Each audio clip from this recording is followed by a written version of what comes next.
Bonjour les amis, avec les commentaires de Tarcio Rodriguez, l'épisode des Cafés avec Spiritisme d'aujourd'hui se concentre sur les livres Justice divine, chapitre 24, intitulé Lieu après la mort, psychographié par Chico Xavier, dans lequel Emmanuel nous dit: Très souvent sur la terre, tu te demandes où tu iras quand la mort surgira.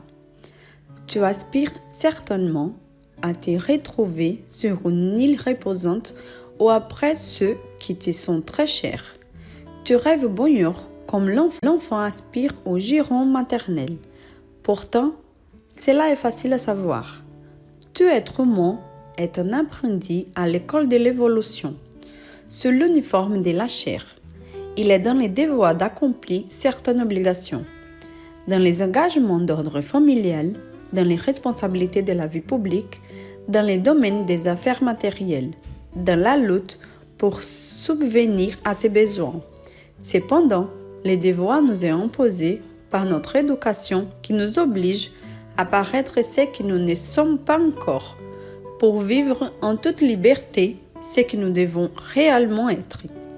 Par conséquent, n'oublie pas d'anoblir et d'illuminer les temps qui t'est dévolu. Nous n'avons pas l'intention de mettre les hommes et les animaux au même niveau. Toutefois, à travers une comparaison bien évidemment incomplète, nous pouvons voir que d'autres êtres dans la nature sont amenés au programme d'esprit incarné dans la sphère physique. Lorsque le cheval attelé à la charrue est abandonné au repos, il court dans les pâturages pour reprendre des forces dans l'élan des plaisirs.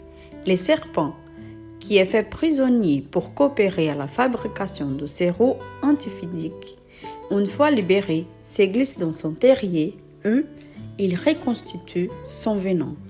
Dès lors qu'il recouvre sa liberté, les corbeaux, mis en cage afin d'être observés, retournent là où ils trouvent un dépôt d'immondices.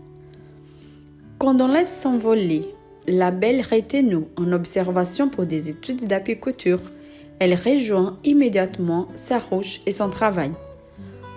Quant à l'hirondelle en cage, aussitôt qu'elle est libre, elle s'envole vers les printemps. Si tu souhaites savoir qui tu es, examine tes pensées quand tu es seul. Et si tu veux connaître la place qui t'attend après la mort, examine ce que tu fais de toi pendant ton temps libre. Emmanuel aborde dans cette réflexion la solidarité qui existe entre le présent et notre future destination. Enfermés dans les contours de nos propres pulsions et aspirations, et pour cela, il se sert des attitudes qui représentent notre comportement dans l'intimité, lorsque nous sentons, ou du moins lorsque nous supposons que personne n'observe pas nos pensées et nos actions. Dans ces circonstances, il est très courant de donner libre cours à ce que nous voulons vraiment, à nos intérêts personnels et à nos besoins individuels. Dans cette systématique, en observant ce que nous faisons fréquemment, pour habitude ou avec persistance, nous pouvons comprendre où se situe notre corps et en examinant l'objet qui a une grande valeur pour notre attention, nous comprendrons où nous aimerions nous situer si les possibilités d'action étaient moins restreintes. La réflexion ne laisse aucun doute que l'examen des consciences est le point de départ pour comprendre les aspects vulnérables de notre caractère et qui, étant des imperfections, constituent la cause des afflictions actuelles et un obstacle évident au bonheur futur. Nous concluons avec une partie de la réponse de Saint Augustin à la question 919a du livre des esprits lorsqu'il nous dit que celui qui a la volonté sérieuse de s'améliorer explore donc sa conscience afin d'en arracher les mauvais penchants, comme il arrache les mauvaises herbes de son jardin, qu'il fasse la balance de sa journée morale, comme les marchands fait celle de ses pertes et bénéfices. Et je vous assure l'une lui rapportera plus que l'autre. S'il peut se dire que sa journée a été bonne, il peut dormir en paix et attendre sans craindre les révèle de notre vie. Posez-vous donc des questions nettes et précises et ne craignez pas de les multiplier. On peut bien donner quelques minutes pour conquérir un bonheur éternel. Ne travaillez-vous pas tous les jours en vous d'amasser de quoi vous donner le repos sur vos vieux jours?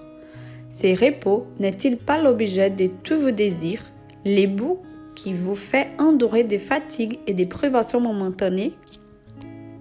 Eh bien, qu'est-ce que ces repos de quelques jours, troublés par les infirmités du corps, à côté de celui qu'attend l'homme de bien? Cela ne vaut-il pas la peine de faire quelques efforts? Je sais que beaucoup disent que le présent est positif et l'avenir incertain.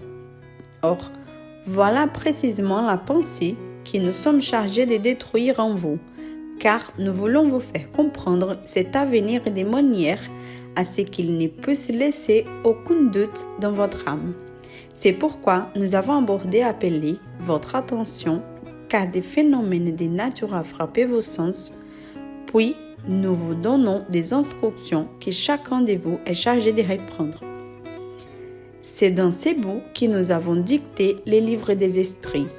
Que Jésus vous bénisse et rendez-vous dans les prochains épisodes des Cafés avec Spiritisme.